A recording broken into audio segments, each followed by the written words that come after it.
வாக்கு தத்துவத்தின்படி நம்ம தான் அந்த ஸ்திரியின் வாரிசுன்னு நம்ம நல்லா உணர்ந்து இருந்தோமானால், நம்ம ஒவ்வொரு நாளும் அதை நினச்சி நம்மளை நினச்சோம்னா ஒரு வசனம் படிக்கும் நம்மள தீமோத்தேயுல 2 தீமோத்தேயுல 4ஆம் அதிகாரம் 18ஆம் வசனம்.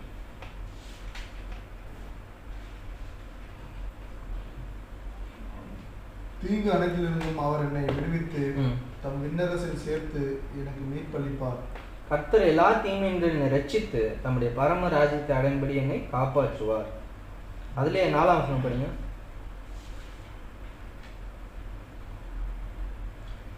உண்மைக்கு செவிசாய்க்க மறுத்து புனைகதைகளை நாடி செல்வார்கள், நீயோ அனைத்திலும் அறிவு தெளிவோடு இரு. எவ்வளோ கிளியராக இருக்குது. ஏற்கனவே ஃபோர்காஸ்ட் பண்ணுங்க பவுல். சத்தியத்துக்கு செவியை விலக்கி கட்டுக்கதைகளுக்கு சாய்ந்து போகும் காலம் வரும், நீயோ எல்லாவற்றிலும் மனத்தெளிவுள்ளவனா இருந்து. பாருங்க, நாலேஜ் இல்லைன்னா ஈஸியாக என்ன எழுப்புது. நம்ம சத்தியத்தை அறிகிற அறிவு உலகப்பிரகாரமான அறிவு இருந்து நமக்கு என்ன இல்லைங்குது. அதே மாதிரி பாருங்க 2 தீமோத்தேயுல 3ஆம் அதிகாரத்தை படிங்க. 3லேருந்து அப்படியே படிங்க. இறுதி நாட்களில் கொடிய காலங்கள் வரவிருக்கின்றன என அறிந்து கொள். தன்னலம் நாடுவோர், பண ஆசையுடையோர், வீண்குடையோர், செருக்குடையோர், வழித்துரைப்போர், பெற்றோருக்கு கீழ்ப்படியாதோர், நன்றியற்றோர், தூய்மையற்றோர், அன்புணர்வற்றோர், ஒத்துப்போகாதோர், புறங்கூறுவோர், தன்னடக்கமற்றோர், வன்முறையாளர், நன்மையை விரும்பாதோர், துரோகம் செய்வோர், கண்மூடித்தனமாக செயல்படுவோர், தற்பெருமை கொள்வோர், கடவுளை விரும்புவதை விட சிற்றின்பத்தை அதிகம் விரும்புவோர் ஆகியோர் தோன்றுவர். இவர்கள் இறைப்பற்று உடையவர்கள் போன்று காணப்படுவார்கள், ஆனால் இறைப்பற்றின் வல்லமையோ அவர்களிடம் இராது. யார் இப்போ என்னை பார்த்த இறைப்பற்று உடையவர்கள் காணப்படுவோம்? நம்ம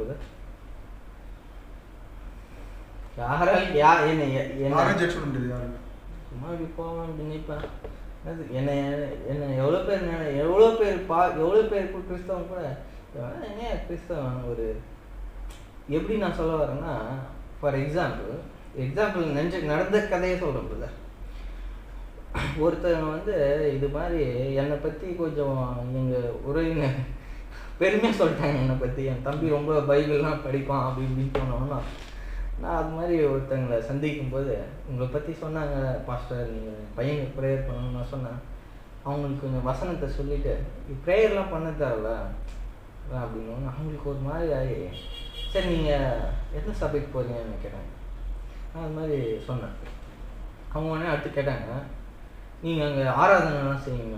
ஆராதனை நம்ம பாட்டு பாடுவோம், அவ்வளோதான். ஆவியானவரை நீங்கள் வணங்குவீங்க. ஆவியானவர்னு கிடையாது அப்படின்னா. நீங்கள் உபவாசம் இருப்பீங்களா? அதெல்லாம் கிடையாது அப்படின்னா.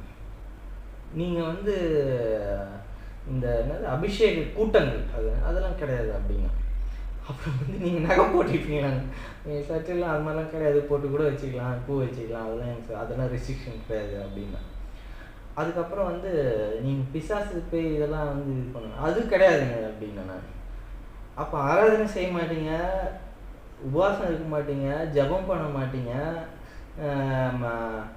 ட்ரெஸ்ஸு நீங்கள் இது பண்ணுறதில்ல, நீங்கள் பரிசுத்த ஆவியான வழிபடுறதில்ல, நீ எல்லாம் ஏன்னா கிறிஸ்தவன் இப்படி எனக்கு கேட்டாங்க.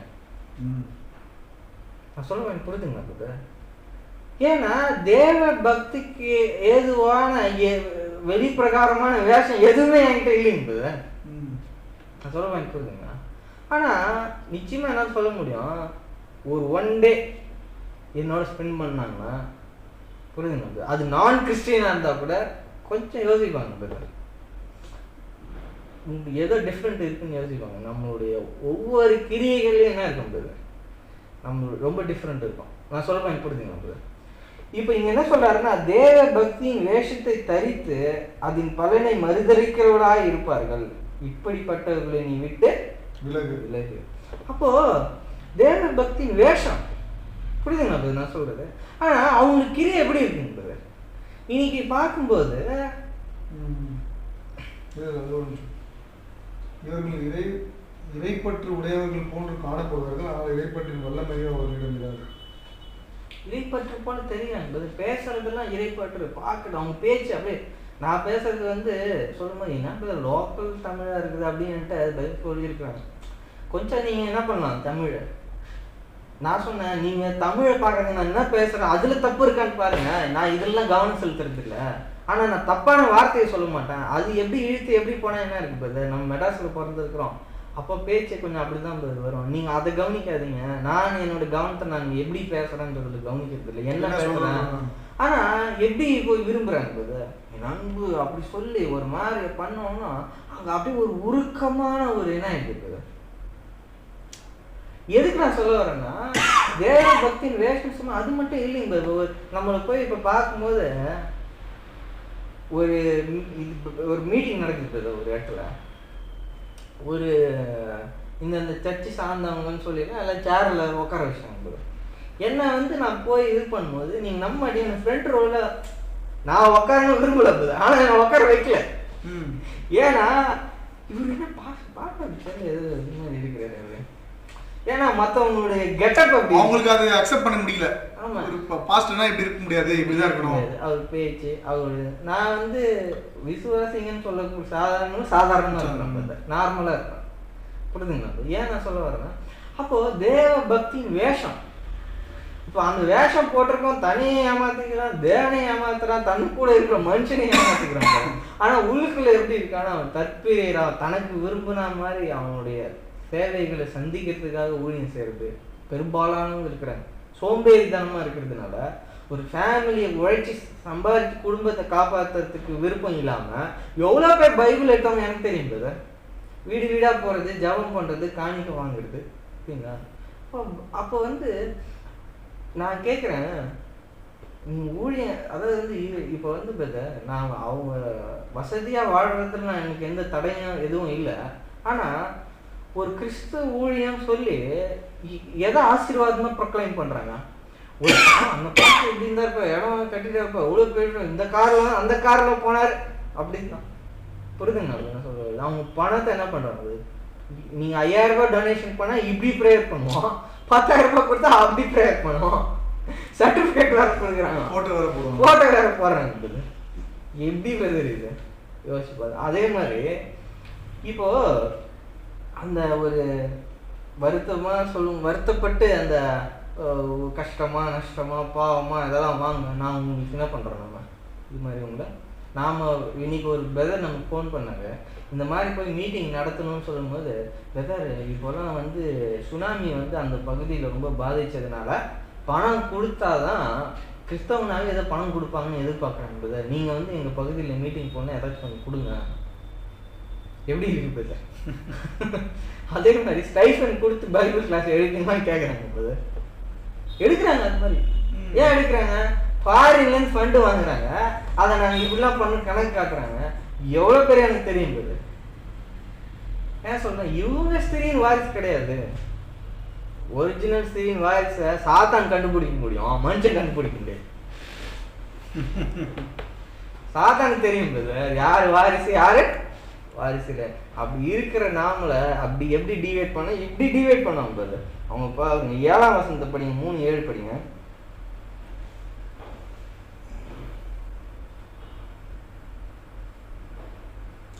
இவர்கள் ஓயாமல் கற்றுக்கொண்டே இருந்தாலும் ஒருபோதும் உண்மையை அறிந்து கொள்ள மாட்டார்கள். படிங்க. இயன்னே இயம்ரே என்போர் மோசையை எதிர்த்து நின்றது போல இம்மனிதர்களும் உண்மையை எதிர்த்து நிற்கிறார்கள்.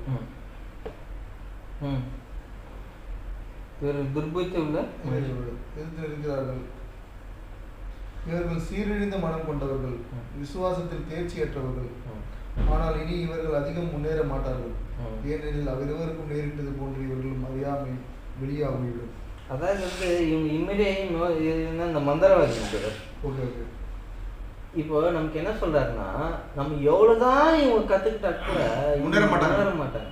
அந்த மாதிரி நம்ம இருந்தோம்னா இந்த நம்ம என்ன ஆயிடும், அவங்களுக்கு நேரிட்டது நமக்கு நேரிடும். will be deceived. விசுவாச விஷயத்தில் பரீட்சைக்கு இல்லாதவர்கள். ஆனாலும் இவர்கள் அதிகமாய் பலப்படுவதில்லை, அவருடைய மதிக்கீடு எல்லோரும் வெளிப்படும். 10ஆம் வசனத்தை படிங்க. என் போதனை, நடத்தை, நோக்கம், நம்பிக்கை, பொறுமை, அன்பு, மன உறுதி ஆகியவற்றை பின்பற்றி வந்திருக்கிறாய். அந்தியோகியாவிலும் இக்கோனியாவிலும் லிஸ்திராவிலும் எனக்கு நேரிட்ட இன்னல்களும் துன்பங்களும் உனக்கு தெரியும். இத்தகைய இன்னல்களை பொறுத்து கொண்டேன். இவை அனைத்திலிருந்தும் ஆண்டவர் என்னை விடுவித்தார். கிறிஸ்து இயேசுவிடம் இணைந்து இறைப்பற்றுடன் வாழ விரும்புவோர் அனைவரும் இன்னும் ஒருவர். பாருங்க எவ்வளோ கிளியரா இருக்குது. யாரால தெரியுங்களா பிரதர் இன்னொரு ஒருவர்? ஈசாக்குக்கு யார் பிரதர் வேதனைப்படுத்தினது? ஈசாக்குக்கா வேதனை உண்டாக்குனதா? ஈசாக்குப்படுத்தினது இஸ்மாயில். அதே மாதிரி இயேசு கிறிஸ்து வரும்போது யார் அவருக்கு சொந்த ஜனங்கள் தான் வருது. இன்னைக்கும் உண்மையான கிறிஸ்தவங்களே தான் தொண்டு பண்றாங்க. தெரிந்து கொள்ளப்பட்டவங்க யார் அல்டிமேட் கஷ்டம் கொடுப்பாங்க கிறிஸ்தவங்க. நான் எவ்வளோ அனுபவிச்சிருக்கேன். நான் இவங்க சொல்ற கஷ்டம் வந்து இந்த கஷ்டம் தான். சத்தியத்துக்கு மித்தமாக அவரை பாடுகள் அது வந்து not only by Christian major role அவங்க தான் பண்ணுவாங்க. என்னை சபிச்சிருக்காங்க, எவ்வளோ பண்ணியிருக்காங்க. சொல்லிக்கிட்டே இருக்கலாம். அதெல்லாம் ஏன் நான் சொல்ல வரேன்னா கோபம் வரும் அவங்களுக்கு. உண்மையான சத்தியம் சொல்லும்போது இவங்க வந்து நம்மளோட என்ன பண்ணுறாங்க, கெடுக்கிறாங்க. ஏன்னா நீங்கள் பொது வாழ்க்கையை சம்மந்தப்பட்டு சொல்கிறீங்க. நான் என்ன சொல்கிறேன்னா தனிப்பட்ட இப்போ நான் தனியாக இருக்கேன். நீங்கள் வந்து சபை ரீதியாக இருந்ததுனால உங்களுக்கு எதிர்ப்பு வந்துச்சு. சபை ரீதியாக பெண்டிகாஸ்ட்ல நீங்கள் வந்து ரொம்ப ஆக்டிவ் மெம்பராக இருந்தீங்க. பெண்டிகாஸ்ட்ல எதிர்ப்பு வரது சொல்லப்படுது. இப்போ நான் உங்களுக்கு சொல்கிறேன்னா உங்கள் மூலியமாக தான் உங்கள் சபையிலேருந்து தான் எனக்கு எதிர்ப்பு வரும், உங்கள் வீட்லேருந்து எனக்கு எதிர்ப்பு வரும். அது எப்படி போலீஸ் ஸ்டேஷன்லாம் போயிருக்கேன். இந்த கிளாஸ் எடுத்ததுனால ஆமாம். என்ன பண்ணுவாங்க? என்ன ரீசன் சொல்றாங்க?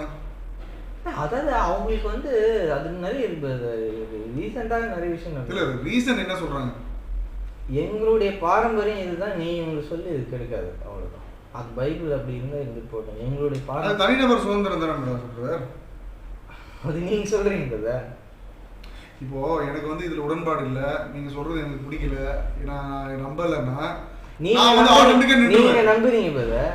நீங்க நம்பி சத்தியம் உண்மையா வரும்போதுன்னா உங்க வீட்டை உங்களை எதுக்கிறது இல்லை, என்னதான் எதுக்கிறது. சாத்தான் இவன் வந்து இது மாதிரி வந்து கெடுக்கிறான், புரியுதுங்களா பிரதர்? இதெல்லாம் ஒரு பெரிய ஸ்டோரிலாம் நிறைய நடந்துருக்கு, நிறைய நடந்துட்டு இருக்கு. இப்போ நான் வந்து அதை இதாக சொல்லிங்க பிரதர். நான் உங்களுக்கு சொன்னேன்ல அன்னைக்கு நீங்கள் உங்களுக்கு எடுக்கும் போது நான் ஒரு ரொம்ப குரூஷியலான சுச்சுவேஷன் இருக்கும்போது தான் உங்களுக்கு ஃபஸ்ட்டு பாடமே எடுத்தேன். அப்படிங்களா? ஆமாங்க பிரதர். இந்த நேரம் என்ன நடக்குன்னு தெரியாது எனக்கு. அப்படி இருக்கும்போது தான் நீங்கள் வந்தீங்க, நான் பாடம் எடுத்தேன் உங்களுக்கு.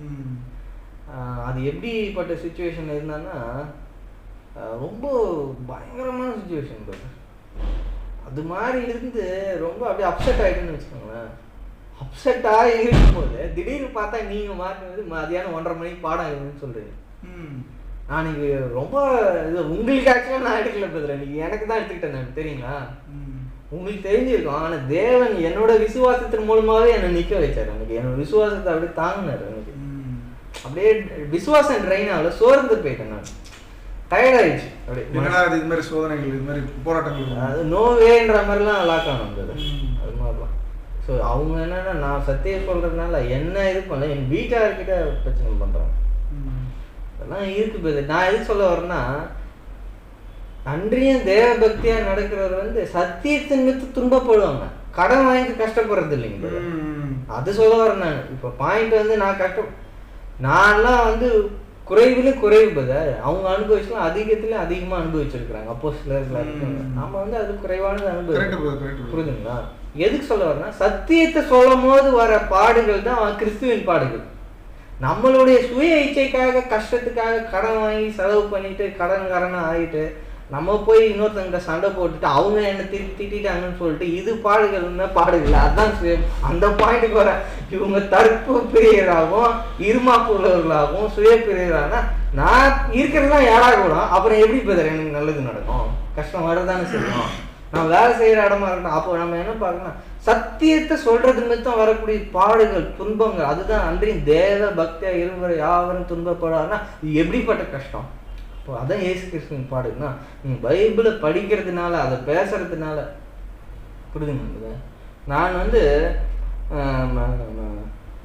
இந்த பக்கத்தில் உள்ள அந்த விக்கிரக கோயில் போக மாட்டேன் நான் சொல்லும்போது எனக்கு என்ன தெரியுங்களா நடந்துச்சு, சுட சுட காஃபி எங்கம்மா அப்படி மூஞ்சி ஊற்றணும் சொல்லும் போது எனக்கு கரெக்டாக ஒரு 17 வயசுங்க. ஒரு கிறிஸ்டியன் ஃப்ரெண்டு கிடையாது எனக்கு, வெறும் பைபிள் தான் நான் படித்தேன். 18 வயசு இருக்கும் எனக்கு. வீட்டில் அலோவ் பண்ணாங்க படிக்கிறதுக்கு? அதுதான் எனக்குள்ள நடந்த விஷயங்களை பார்க்கும்போது அவங்க ஸ்டாப் பண்ண முடியல. எங்கள் வீட்டில் நார்மலாக சர்ச்சுக்கெலாம் போவாங்க, எல்லா இந்துஸ்லாம் ரொம்ப ரெஸ்ட்ரிக்ட் பண்ண மாட்டேன். ஆனால் அதுவும் சாமி இதுவும் சாமி, அதுதான் அவங்களோட கான்செப்ட். எனக்கு என்ன, ஆமாம், நான் எங்கள் அம்மா சொன்னேன், ஏய் பெருமாள் கோயிலுக்கு போயிட்டு வரேன். நான் சொன்னேன் அதெல்லாம் போய் ஏன்டப்பா அதான் கடவுளே கிடையாதுன்னு சொல்லி முடிச்சேன். டக்குன்னு நான் போய் ரியாக்ட் பண்ணிட்டேன். சொல்ல புரிஞ்சுங்க போல. எதுக்கு சொல்ல வரேன்னா, ஏதோ குறைவாக இது நம்ம இதுதான் நமக்கு உண்டான பாடுகள். இதுக்காக தான் நம்ம இப்படியே நினைக்கிறோம். இதுதான் தானியல் இந்த பழைய ஏற்பாட்டில் இருக்கவங்க வாசிப்பாங்க. அவங்க எதுக்காக கஷ்டப்பட்டுருக்காங்க? நீ வழிபடியாக பண்ணக்கூடாது. இது வரைக்கும் நீங்கள் போகும்போது நல்லதாக இருக்கும் ரூட்டு. இனிமேல் பாருங்கள், உங்களுக்குன்னா உண்மையான சத்தியம் வந்த பிற்பாடு அப்போ தான் நம்ம நினச்சி கூட பார்க்க மாட்டோம். அங்கேயும் நமக்கு ஆப்போனண்ட்டாக என்ன பண்ணுவாங்க, இப்படி ஒரு ஆங்கிளில் கூட நம்மளை தடுப்பாங்களான்னு நம்ம யோசிக்கும் போது அப்போ தான் தெரியும் நம்மளை வழிபட அவங்க விடுறது இல்லைங்க. யார் விடுறது இல்லை இப்போ? சேட்டன் விடுறதுன்னா சேட்டன் வந்து அவங்க மனசில் வந்து அப்படி வந்து நம்மளை விடுறது இல்லை. அவன் ஏற்கனவே சிஸ்டம்ஸ் வச்சு வச்சிருக்கான். அவன் இமீடியட்டாக அவனுக்கு கிரியேட் பண்ணுறது இல்லை. ஆல்ரெடி அவங்க அந்த ஃப்ரெண்ட்ஸ்குள்ளே இருக்கிறது எப்படிப்பா இது இப்படி மாதிரி இருந்தால் எப்படி நீ இனிமேல் போட்டியா அதெல்லாம் என்ன பண்ணுவாங்க. அந்த மாதிரி வந்து துன்பங்கள் கஷ்டங்கள் வரும்போது ஒவ்வொருத்தருக்கும் ஒரு விதமாக இருக்கும்போது எல்லாருக்கும் ஒரே மாதிரி வர்றதுன்னு இல்லை. புரியுதுங்க? எனக்கு என்னமோ வந்து ஒரு இந்துவிலேருந்து நான் வந்து மாறி வர்றது எனக்கு ஒரு பெரிய கஷ்டம். எல்லாரும் ஆச்சரியமாக கேள்வி கேட்பேன், எனக்கு இதில் என்ன இருக்குது, இது வந்து தப்பு, இது முட்டாள்தனமாக இருக்குது, இது எப்படி எவ்வளோ பேர் இருக்குது, எவ்வளோ சொந்தக்காரங்க, எவ்வளோ விற்கிற ஆளான வழிபாடு, அக்கம் பக்கத்தால் சுற்றி நான் மதமே மாறினேன். இப்போ உலக பிரகாரம் எனக்கு அது பெரிய விஷயமாக தெரியல. ஆனால் ஒரு கிறிஸ்தவங்க பெட்டர் கிறிஸ்டியன் தான் அழைக்கப்பட்டவங்க தெரிந்து கொள்ளப்பட்ட நிலைமைக்கு வர்றதுக்கு அவங்களுக்கு அவ்வளோ கஷ்டமாக இருக்குது. அந்த பாரம்பரியங்கள் பாயிண்ட் கொடுக்குங்க அப்படி நான் சொல்ல வர்றது. அப்போ அதனால தான் பவுல் வந்து இது நம்மக்கிட்ட மட்டும் இல்லை, யூதர்கிட்டையும் எப்படி இருந்துச்சு. இப்போ நீங்கள் ஒரு வசனம் படிக்கலாம் பாருங்க, அப்போஸ்தலர்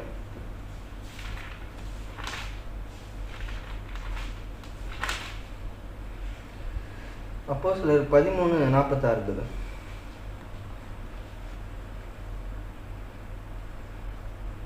பவுலும் பர்னபாவும் துணிவுடன் கடவுளின் வார்த்தையை உங்களுக்கு தான் முதலில் அறிவிக்க வேண்டியிருந்தது. ஆனால் நீங்கள் அதனை உதறி தள்ளி நிலை வாழ்வுக்கு தகுதியற்றவர்கள் என்று உங்களுக்கு நீங்களே தீர்ப்பளித்துக் கொண்டீர்கள். எனவே நாங்கள் பிற இனத்தாரிடம் சொல்கிறோம், ஏனென்றால் உலகம் முழுவதும் என் மீட்பை அடைவதற்கு நான் உன்னை வேற்றினத்தாருக்கு ஒளியாக ஏற்படுத்துவேன் என்று ஆண்டவர் எங்களுக்கு கட்டளையிட்டுள்ளார். முன்பு என்ன நினைச்சா அதே தான் ரிப்பீட் ஆகுது. யாருக்கிட்ட ஃபர்ஸ்ட் சான்ஸ் கொடுத்தாரு? யூதர்கிட்ட தான். இப்போ யாருக்கு கொடுக்குறாரு? வேற்றினத்தார். இப்போ யாருக்கு? அதே கிறிஸ்டியவங்க வந்து யூதர்களாக இருக்கிறாங்க. இந்த 2ஆம் வருகை காலத்தில் கிறிஸ்தவங்க எப்படி இருக்காங்க? யூதர்கள் இருக்காங்க. அவங்க தான் அவங்களுக்கு தான் கொடுத்துருக்காரு. அந்த ஃபேமிலியில் பிறகுறாங்க, அந்த ஃபேமிலியிலேயே வளர்றாங்க, அந்த சத்தியத்திலேயே டெய்லி வாரம் சர்ச்சுக்கு போகிறாங்க. பட் அவங்க எடுத்துக்கிட்டு இப்போ நான் போய் சொல்லும் போது யோவான் ஒரு வசனம் படிக்கலாம் பாருங்க. யோவான் 10ஆம்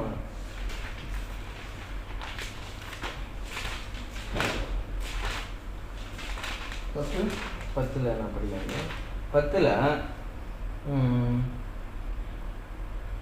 30 படிங்க. 9 படிங்க. 9:30.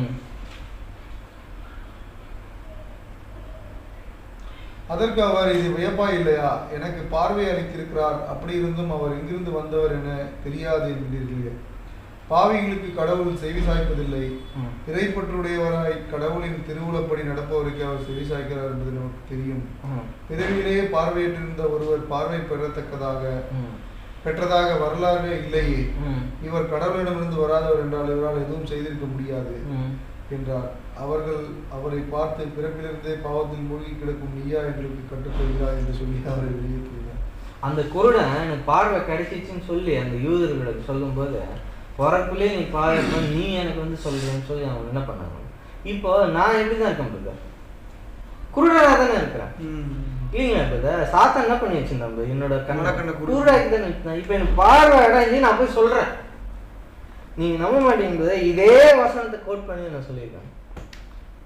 இதுனாலே சபிக்கப்பட்டது நீ வந்து எங்களுக்கு சொல்றியா, நீ சொல்லியிருக்கிறாங்க. இப்போ ஆசிரியர் சொல்லியிருக்காங்க. புரியுதுங்களா? நான் ஏன் அதை சொல்ல வரேன்னா, பெண்டிகாஸ்லாம் இன்னும் மோசம் வேற மாதிரி அவங்க சொல்லலை, சபிச்சுட்டாங்க. கூட்டமாக கூடி என் கூட வந்த பிரதர் நினைச்சாரு இன்னைக்கு பாவம் சகிவே மாட்டினாரு, செம அடிப்பாலும் நினச்சிட்டா இருக்குது. கூட்டம் கூட்டிட்டாங்க அப்படி சுற்றி. நான் கூட என்ன பெண்டி காசுல சிஎஸ் அடிதான் உழப்புன்னு நினச்சிட்டு நிற்கிறேன் நான். இப்போ ஒரு அம்மா வந்து அந்த கூட்டில் வந்து என் தலையில் கவிழ்ச்சி அதெல்லாம் ஒருத்தர் கோரஸா ஏசு கிறிஸ்துவின் நாமத்தினாலே இவன் சபிக்கிறேன் சபிச்சாங்க. சரிங்களா? நான் ஏன் இது வந்துன்னா நான் இன்னும் வந்து சபிக்கப்படணும்னு தான் விரும்புகிறேன். இதுதான் சாபம்னா இதுக்காக இன்னும் நான் சபிக்கப்படுறதுக்கு நான் தயாராக தான் இருக்கிறேன். புரிதுங்களா? அப்போ வந்து நான் வந்து சத்தியத்தை சொல்லும்போது இப்போ நான் வந்து ஒரு புறஜாதியனா இருந்து கிறிஸ்தவங்க சொல்லும்போது என்ன இப்படி சொல்றாங்க. இப்போ நீங்க சொல்லும்போது எப்படி சொல்லுவாங்க? ஒரு ஊழியக்காரங்க உங்களுக்கு மேல இருப்பாங்க. அவங்க என்னப்பா உனக்கு என்ன தெரியும், எனக்கு எவ்வளோ தெரியும், நாங்கள் எவ்வளோ படிச்சிருப்போம், எவ்வளோ புக்ஸ் படிச்சிருக்காங்க, எவ்வளோ பெரிய பட்டம் வாங்கியிருக்கிறாங்க. ரெவரண்ட்டோட என்ன ரெவரண்ட், மோஸ்ட் ரெவரண்ட், அதிபயங்கரமான, தேவனே பயங்கரமானவங்க, அதிபயங்கரமானவங்க இல்லைங்களா? அந்த மாதிரி சொல்லி புறக்கணிக்கும் போது அப்போ சொல்ல நான் புறஜாதி போகிறேன்னு சொல்கிற மாதிரி அப்போ இந்த கடைசி காலம் ஃபுட்டு வந்து கம்ப்ளீட்டாக போகிற அந்த ஸ்டேஜில் நாம் அந்த வாரிசுன்னு சொல்லி நம்ம சான்ஸ் கொடுக்குறாரு. அதான் சொல்கிறேன், முன்னுடைய கிரீடத்தை நீ ஏன் பண்ணாத பசங்க படித்து காட்டியிருக்கேன். வெளிப்படுத்த 3ஆம் அதிகாரம், வெளிப்பட்டு 3:11 படிங்க. இதோ விரைவில் வருகிறேன், உனக்குரிய மணிமுடியை வேறு யாரும் பறித்துக் கொள்ளாதபடி பார்த்துக்கொள். 10 படிங்க. ரொம்ப நல்லா இருக்கு. சாத்தானின் கூட்டத்தை சேர்ந்தவர்கள் தாங்கள் யூதர்கள் என கூறிக்கொள்கிறார்கள், அவர்கள் யூதர்களே அல்ல, இன்னைக்கு தாங்கள் கிறிஸ்தவர்கள் என்று சொல்கிறார்கள். அவர்கள் யூதர்களே அல்ல, பொய்யர்கள். அவர்கள் உன்னிடம் வந்து உன் காலடியில் விழுந்து பணியை செய்வேன், நான் உன் மீது அன்பு செலுத்தி வருகிறேன் என்பதை அறிய செய்வேன். மன உறுதி தரும் என் வாக்கை நீ கடைபிடித்ததால் மண்ணுலகில் வாழ்வோரை சோதிக்க உலக அனைத்தின் மீதும் வரவிருக்கும் சோதனை காலத்தில் நான் உங்களை காப்பாற்றுவேன். எவ்வளோ இது வந்து இட் இஸ் ஃபார் யூ. உங்களுக்கு சொல்கிறது பிரிக்கிறார். ஏன் இது நடக்குது? உங்களுக்கு செப்பரேஷன் இருக்குது. பண்ணிங்க. இதோ விரைவில் வருகிறேன், உனக்குரிய மணிமுடியை வேறு யாரும் பறித்துக் கொள்ளாதபடி பார்த்துக்கொள், நீ பெற்றுக்கொண்டதை உறுதியாக பற்றிக்கொள்ள. இதோ சீக்கிரமா வரும், ஒருவனும் உன் கிரீடத்தை எடுத்துக்கொள்ளாதபடி உனக்குள்ளதை பற்றி கொண்டு இரு. ஒரு வேளை நம்ம கிரீடத்தை நம்ம யாரும் லூஸ் பண்ணதுனால தான் உங்களுக்கு கிடைக்குது. நம்ம 1,44,000 எவ்வளோ ஈஸி அமௌண்ட் தானே, எவ்வளோ பேர் லூஸ் பண்ணிடுறாங்க இப்போ இல்லைங்களா? உங்களுக்கு எப்போ சார் சொன்னது இது? எப்போ நீங்கள் இது ஒரு 2-3 months இருக்கும். அதுக்கு அப்போ யாரும் என்ன பண்ணியிருக்காங்க இப்போ இன்னும் வந்து அது சரி செகண்ட் வெயிட்டிங் லிஸ்ட் யார் இருக்கும், டக்குன்னு என்ன பண்ணுறது கொஞ்சம் கொடுக்குறாங்க. ஆனால் என்ன பண்ணக்கூடாது இப்போ நம்ம எழுந்து போகக்கூடாது. நீங்கள் ஆரம்பத்தில் இருக்கிற அந்த இதை நீங்கள் எஸ்டாப்ளிஷ் பண்ணி கரெக்டாக நீங்கள் ஸ்டார்ட் பண்ணிட்டீங்கன்னா நீங்கள் என்ன பண்ண மாட்டீங்கன்னா எழுந்து மன உறுதி தரும் என் வாக்கை நீ கடைபிடித்து. அதுதான் இப்போ அதே மாதிரி இன்னொரு வசனம் படிங்க, மன உறுதி தரும் வாக்கு. இன்னொன்று பாருங்க, அதுலேயே 2:26 படிங்க.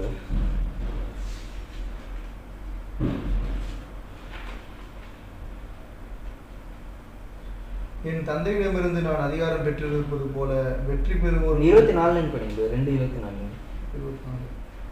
தியத்ராவில் இருக்கும் ஏனையோரே, நீங்கள் இந்த போதனையை ஏற்கவில்லை. சாத்தானின் ஆழ்ந்த ஞானம் என சொல்லப்படுவதை நீங்கள் அறிய விரும்பவில்லை. எனவே நான் உங்களுக்கு சொல்வது, உங்கள் மீது வேறு எச்சுமையையும் நான் சுமத்த மாட்டேன். நீங்கள் பெற்றுக்கொண்ட போதனையில் யாருடைய அதிக ஞானம் சொல்றாங்க? சாத்தானின். இயேசு கிறிஸ்து என்ன சொல்றாங்க? சாத்தானுடைய தலைவன். என்ன சொல்ல வர்றாரு? நீங்கள் இந்த போதனையை ஏற்கவில்லை, சாத்தானின் ஆழ்ந்த ஞானம் அப்படி சொல்லியிருக்கிறார். தியத்ராவில் இருக்கும் ஏனையோரே, நீங்கள் இந்த போதனையை ஏற்கவில்லை. சாத்தானின் ஆழ்ந்த ஞானம் என சொல்லப்படுவதை நீங்கள் அறிய விரும்பவில்லை. சாத்தானின் அதிக ஞானம் என்று சொல்லப்படுவது நீங்கள் அறிய விரும்பினீங்கன்னு சொல்லி விரும்பவில்லைன்னு தான் சொல்றேன். ஆமா. எனவே நான் உங்களுக்கு சொல்வது, உங்கள் மீது வேறு எச்சுமையும் நான் சுமத்த மாட்டேன். நீங்கள் பெற்றுக்கொண்ட போதனையில் நான் வரும் வரை பிடிப்புள்ளவர்களாய் இருங்கள்.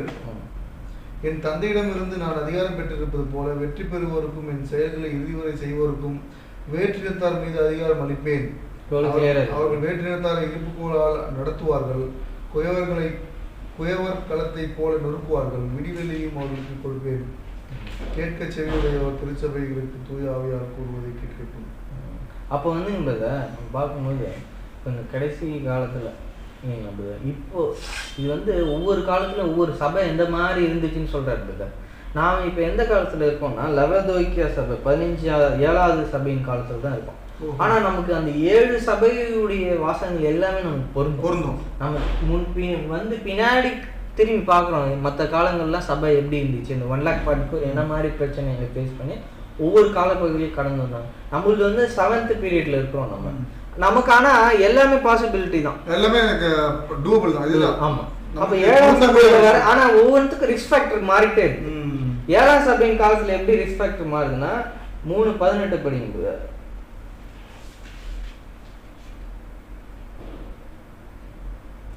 ஆகவே நீ செல்வம் பெரும் பொருட்டு 17 படிங்க. எனக்கு செல்வம் உண்டு, வளமை உண்டு, ஒரு குறையும் இல்லை என நீ சொல்லிக் கொள்கிறாய். ஆனால் நீ இழிந்த, இறங்கத்தக்க, வறிய, பார்வையற்ற, ஆடையற்ற நிலையில் இருக்கிறாய். ஹோல் கிறிஸ்டன் ரொம்ப பிளெஸ்டுன்னு சொல்லிட்டு இருக்காங்க. கீழே படிக்கும்போது ஆகவே நீ செல்வம் பெரும் பொருட்டு உடம்போட்ட பொன்னையும் ஆடையின்றி வெட்கி நிற்கும் உன் நிலையை பிறர் காணாதபடி அணிந்து கொள்ள வெண்ணாடையையும், நீ பார்வை பெரும் பொருட்டு உன் கண்களில் தடவிக்கொள்ள மருந்தையும் என்னிடமிருந்து விலைக்கு வாங்கிக் கொள்ளுமாறு உனக்கு அறிவுரை வழங்குகிறேன். நான் யார் மீது அன்பு செலுத்துகிறேனோ அவர்களை கடிந்து தண்டித்து திருத்துகிறேன். ஆகவே நீ ஆர்வம் கொண்டு மனம் மாறு.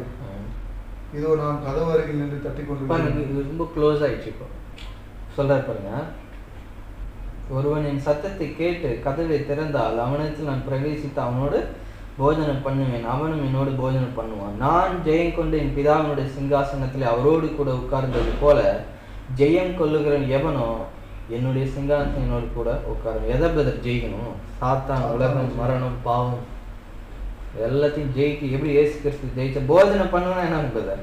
கதவு இருதை திறந்து இப்போ என்ன பண்றது? உங்களுக்கு சாப்பாடு கொடுக்குறது, அது நீங்கள் சாப்பிட்டு அவர் எப்படி ஜெயிச்சார் அதே மாதிரி நாமும் ஜெயிக்கும் போது அவரோடு கூட நாமும் சிங்காசனத்தில் உட்காருவோம். அவர் தலையாகவும் நம்ம சரீரமாகவும் இந்த சிங்காசனத்தில் உட்காந்து ஒட்டுமொத்த பூமியை மாத்திரம் இல்லை, இந்த ஒட்டுமொத்த பிரபஞ்சத்துக்கு மேலான கொண்டு வச்சு ரூலர்ஸாக இருக்கிறாங்க. அதான் இந்த ஸ்திரீயின் வாரிசு அப்படின்னு சொல்லும்போது எப்போ ஞாபகம் வச்சுக்கோங்க, நம்மளை பற்றி தான் தேவன் வாக்கு பண்ணி இருக்கிறாரு. நாம் அந்த வாரிசை எண்ணி தான் தேவன் வாக்கு பண்ணியிருக்காரு. தேவன் நம்ம மீது அந்த விசுவாசத்தை வச்சிருக்கிறாரு. நமக்கு எவ்வளோ விசுவாசம் இருக்கணும், நம்ம எப்படி திரும்பி அதை காட்டணும், நாம் அந்த வாரிசு தான் நம்ம உறுதியாக விசுவாசிச்சு. அதான் ஒரு வசனம் எடுக்கணும்னு நினச்சேன், கடைசியாக படித்தேன். அது எபிரேயர் 3ஆம் அதிகாரத்தில்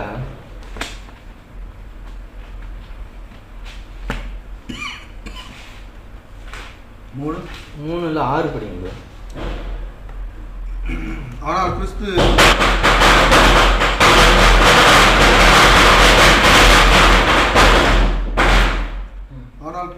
மகன் என்னும் முறையில் கடவுளின் குடும்பத்தார் மேல் அதிகாரம் பெற்றுள்ளார். துணிவையும் எதிர்நோக்கோடு கூடிய பெருமையையும் நாம் உறுதியாக பற்றி கொண்டால் கடவுளுடைய குடும்பத்தாராய் இருப்போம். துணிவையும் எதிர்நோக்கோடு கூடிய எதிர்பார்ப்பு, விசுவாசம், நம்பிக்கை. அப்போ பெற்றுக்கொண்ட அந்த நம்பிக்கை, விசுவாசம் முடிவு பெருந்துமோ அதில் நாம் நிலைச்சிட்டு இருந்தோம்னா கடவுளுடைய குடும்பத்தாராக இருப்போம். அவருடைய மகனாக இருக்கும்போது அவருடைய வாரிசாக இருக்கும் அப்படின்னு பார்க்கணும். அப்போ அந்த ஸ்திரீயின் வாரிசுன்னு சொல்லும்போது அது தேவனுடைய வாரிசாக்குறாங்க. அந்த வாரிசு வந்து தேவனுக்கு எதிரான சாத்தான் மூலமாக அந்த பாவம், மரணம் எல்லாத்தையும் ஜெயிச்சேன்னா எப்படி இருக்கும்போது இருக்குன்னு பார்க்கணும். இன்னொரு வசனம் நீங்கள் அங்கே வீட்டில் கேட்டதுக்காக அதனுடைய ஒட்டுமொத்த பொருளும் அதில் இருக்குது. அதை படிங்க. 1 கொரிந்தியர் 15ஆம் அதிகாரத்தில் பாருங்க 22 படிங்க, 21 படிங்க. ஒரு மனிதர் வழியாக சாவு வந்தது போல ஒரு மனிதர் வழியாகவே இறந்தோர் உயிர்த்தெழுகின்றனர். ஆதாமை முன்னிட்டு அனைவரும் சாவுக்குள்ளானது போல கிறிஸ்துவை முன்னிட்டு அனைவரும் உயிர் பெறுவர். ஒவ்வொருவரும் அவரவர் முறை வரும்போது உயிர் பெறுவர். கிறிஸ்துவே முதலில் உயிர் பெற்றார். அடுத்து கிறிஸ்துவின் வருகையின் போது அவரை சார்ந்தோர் உயிர் பெறுவர். அதன் பின்னர் முடிவு வரும். பாருங்க முடிவு. அப்பொழுது கிறிஸ்து ஆட்சியாளர், அதிகாரம் செலுத்துவோர், வலிமை உடையோர் ஆகிய அனைவரையும் அழித்துவிட்டு தந்தையாகிய கடவுளிடம் ஆட்சியை ஒப்படைப்பார். எல்லா பகைவரையும் அடிபணிய வைக்கும் வரை அவர் ஆட்சி செய்தாக வேண்டும். சாவே கடைசி பகைவன், அதுவும் அழிக்கப்படும். ஏனெனில் கடவுள் எல்லாவற்றையும் அவருக்கு அடிபணியை செய்தார். ஆனால் எல்லாம் அடிபணிந்தன என்று சொல்லும்போது அனைத்தையும் கிறிஸ்துவுக்கு அடிபணிய வைக்கும் கடவுளை தவிர மற்றவை யாவும் அடிபணிந்தன என்பது தெளிவாகிறது. அனைத்துமே மகனுக்கு அடிபணியும் போது தமக்கு அனைத்தையும் அடிபணி செய்த கடவுளுக்கு மகன் அடிபணிவார், மகனும் அடிபணிவார், அப்போது கடவுளே அனைத்திலும் அனைத்துமாய் இருப்பார். எவ்வளோ கிளியராக இருக்குது. அதாவது சகலமும் அவர் கீழ்பட்டு இருக்கும்போது தேவனே சகலத்திலும் சகலமாக இருப்பது குமாரனுக்கு தாமும் சகலத்து கீழ்ப்படிந்து இருப்பார். அதாவது என்னன்னா இங்கே அதை நான் சொல்லிடுறேன், மறுபடியும் வீட்டுக்கு பேசுவாங்க, நல்லா புரியும். அந்த எல்லா எவ்வளோ நம்ம கம்ப்ளீட்டாக பிளான் அதில் இருக்கு பாருங்க. ஆதாமுக்குள்ளே எல்லாரும் செத்துட்டாங்க, கிறிஸ்துவுக்குள்ளே எல்லாரும் உயிர் தெரிஞ்சுக்குவாங்க. கிறிஸ்து தான் முதல்ல உயிர்த்தெழுந்தார். கிறிஸ்து உயிர்த்தெழுந்தா அவர் வரும்போது அவர் கூடியவங்க உயிர்த்தெழுந்தாங்க சபை. அதுக்கப்புறம் அவங்க ஆர்டரில் உயிர்த்து எழுதுறாங்க. அப்புறம் அப்படி உயிர்த்து எழுந்து கிறிஸ்துவும் சபையும் உயிர்த்தவன என்ன ஆகும்னா எல்லா சத்துருக்களையும் பாதுபடி மரணம். அப்போ 1000 வருஷம் முடியும் அந்த மரணத்தை போயிடுது. அப்போ 1000 வருஷம் முடியும் போது எது முடியுது சார்? 7வது நாளுக்கும் அவங்க கம்ப்ளீட் ஆகும். தேவன் உயிர்த்தெழுந்தார் இல்லைங்களா? அப்போ மறுபடியும் யார் ரூலிங்க்கு வருது? தேவன் ரூலிங் வர்றாரு. அந்த தேவன் ரூலிங் வரத்துக்குள்ள கிரைஸ்ட் என்ன பண்றாரா? தேவன் தனக்கு எல்லாத்தையும் கீழ்ப்படுத்தி கொடுத்த அந்த டைமை யூஸ் பண்ணி எல்லாத்தையுமே சரி பண்ணி மரணத்தையும் அழிச்சு தமக்கு கீழ்ப்படுத்தினவருக்கு அவரும் அவரு கீழே இருப்பார். தேவனுடைய ராஜ்யம் எங்க தெரியுங்களா ஸ்டார்ட் ஆகுது? 1000 வருஷம் முடிஞ்சுதான் போகுது. தேவனுடைய ராஜ்யம் ஸ்டார்ட் ஆகுது. Kingdom of God, kingdom of Christ தான் சொல்லுது. 1000 வருஷம் கிங்டம் ஆஃப் கிரைஸ்ட் தான். தேவனுடைய ராஜ்யம் வந்து அந்த மேசியாவின் இதுக்கு அப்புறம் தான் நம்ம ஸ்டார்ட் ஆகுது. அப்படியே இதான் நம்ம யோசிச்சு பார்க்கும்போது இந்த உலகத்தை கொஞ்சம் நீங்கள் எப்போதுமே நான் எப்படி தெரியுமா பைபிளை படிப்பேன், ப்ராக்டிக்கலாக அது எக்ஸ்பீரியன்ஸ் பண்ணுவேன், அது அப்படி அப்படி அப்ளை பண்ணி அப்படி உதவி பார்த்து திரும்ப அப்படி வருவேன். எப்படின்னா இப்போ நம்ம கேட்டு இப்போ இந்த உலகத்துக்கு நமக்கு யோசிச்சு பாருங்க. அதான் சொல்கிறாரு, பைத்தியமாய் தோன்றுகிற சுவிசேஷத்தினால விசுவாசிக்கிற நம்மளை ரட்சிக்கிற தேவனுக்கு பிரியமாயிட்டான். ஃபூலிஷ்னஸாக இருக்கும் வேர்ல்டில் போய் இது சொன்னீங்கன்னா அது என்னென்ன கேட்க முடியல. நீங்கள் போய் வீட்டில் போய் ஈவன் தோ கிறிஸ்டியன்ஸ் எடுத்தாங்க சொல்லி பாருங்க, என்ன தாமஸ் ஆச்சு, என்ன இப்படி என்னென்னமோ சொல்கிற நீ என்ன ஆச்சு, புரியுதுங்களா என்ன சொல்லுவாங்க? அப்போது இப்படிப்பட்ட இந்த சத்தியத்து மூலமாக நம்ம வச்சு இது உலகத்தில் பிரிச்சிடுறது. இந்த உலகத்துக்கு வர அந்த தண்டனைகள் இந்த படிச்சவங்களை வெளிப்படுத்தல, அதில் நம்ம ரெஸ்கியூ பண்ணி பிரித்து ஜீவ கிரீடத்தை நாம் பெற்றுக்கொள்ளும்படி நமக்காக அந்த இடுக்கமான வழியை ஃபார்ம் பண்ணிக்கலாம். அதில் அந்த 3 வழிகள்லாம் இப்போ தான் உங்களுக்கு அதனுடைய யூசேஜ் என்ன, அந்த பாதாளம் மரணத்துக்கு அந்த அகலமும் விரிவான வழியிலேருந்து நம்மளை போயிட்டு இருந்த நம்மளை கூப்பிட்டு நிறைய பேர் கூப்பிட்டாரு, எல்லாம் திரும்பி பார்த்துக்கா அப்படின்னு சொல்லிட்டு போயிட்டாங்க. ரெஸ்பான்ஸ் பண்ணவன் தான் சூசன். திரும்பி பார்த்து ரிட்டர்ன் வரேன், எதுக்கு என்ன ஏன் கூப்பிட்டீங்க அப்படின்னு பாதி தூரம் வந்துட்டு மறுபடியும் பின்னாடி கூப்பிட்றாங்க, முன்னாடி போகிறாங்க, அவங்கள்ட்ட திரும்பி போயிடுறாங்க. ஆனால் நான் அவங்க திரும்பி பார்த்து என்ன பண்ணும்போது வரணும், வந்து மறுபடியும் இடுக்கமான வழிப்பா இதுதான்ப்பா இதில் போறியான்னு கேட்பாரு இல்லைங்களா? நான் போகிறேன்னு சொல்லிட்டு வரும்போது அந்த வழியில் உண்மையாக போகணும், மறுபடியும் வாபஸ் இருக்கணும், ஒரு ஒன்மே பத்துறது போனால் தான் ரிட்டர்ன் முடியாது. ஸோ அப்படிப்பட்ட விஷயம் வந்து இந்த உலகத்தில் நடந்துட்டு இருக்கு பாருங்க. இவ்வளோ பெரிய விஷயம். ஏன்னா இவ்வளோ நாள் தேவன் இருக்கா, டெய்லி ப்ரேயர் பண்ணுறோம், சபைக்கு ஞாயிற்றுக்கிழமையான போகிறோம், நல்லா ஈஸ்டரு கிறிஸ்மஸ் ட்ரெஸ் எடுக்க போவோம். என்ன பர்பஸ், என்ன நடக்குது? நல்லவனும் சாவறான், கெட்டவனும் சாவறான், உலக பிரகாரமாக சொன்னால் சொல்லலாம். இல்லைன்னா கிறிஸ்தவனும் கல்யாணத்துக்கு போகிறான், சாவுக்கு போகிறாங்க, சர்ச்சுக்கு போகிறாங்க, அவங்களும் ஒரு நாள் செத்து போகிறாங்க. முஸ்லீமும் இப்படி இருக்கான், போகிறான் வரான் செத்துறான். கடவுள் இல்லைன்றவனும் நல்லா தான் இருக்கிறான், கடவுள் இருக்குன்றவனும் கஷ்டப்பட்டுட்டு தான் இருக்கிறான் இல்லைங்களா? என்னமோ நடந்துட்டு தான் இருக்கு. அப்போ உலகத்துடைய பொருள் புரியல, பிரசங்கி சாலமோனுக்கு புரியல போது.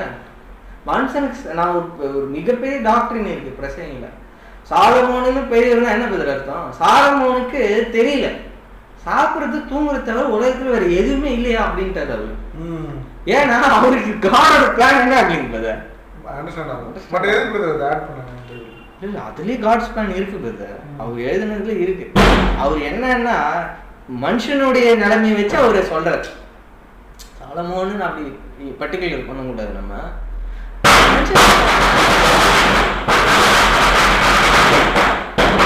நீங்க கொஞ்சம் நல்லா 60 வயசு 70 வயசு ஆள்கிட்ட போய் பார்த்து பேசுங்க. சாதாரணமாக ஒரு பையன் ஏன் அவங்களுக்கு ஒத்து வராதுன்னா அந்த ஏஜுக்கு வந்து வெறுத்துருவோம். அவங்க எல்லாம் அனுபவிச்சு எல்லாம் ரொம்ப பயங்கரமான ஆளாக இருந்திருப்பாங்க அவங்க வாலிப வயசுல. ஆனால் என்ன என் வாழ்க்கை இது இப்படின்னு சொல்லி புலம்புல. ஏன்னா ஒன்றுமே இல்லை. ஏன்னா ஒண்ணுமே இல்லாததுக்கு ஒரு அம்மா அவ்வளோ பெரிய சண்டை போட்டு அவங்க குடும்பத்தையே 2ஆ பிரிச்சு அவ்வளோ பெரிய ஒரு பெரிய பிரளயத்தையே உண்டாக்கி இருப்பாங்க. ஆனா எனக்கு தெரிஞ்சு வயசான காலத்துல அவங்க என்ன பண்ணுவாங்க, ஒண்ணுமே இல்லை, இதுக்கு போய் நான் எவ்வளோ பேர் வாபஸ் வாங்குறாங்க, அவங்க சண்டை போட்ட விஷயத்த மன்னிப்பு கேட்குறாங்க. வயசான காலத்துல நீங்க கவனிச்சு பாருங்க, தான் செஞ்ச தவறு நம்ம அவங்களுடைய அந்த ரத்தம்னு சொல்லுவாங்கல்ல, அவங்க ஏஜ் குறையும் போது அவங்க ரியலைஸ் பண்ணுவாங்க, இவ்வளோ தூரம் நமக்கு நம்ம சாக போகிறோம், இதுதான் நம்ம வாழ்க்கை, இதுக்காக இவ்வளோ கஷ்டப்பட்டேன்.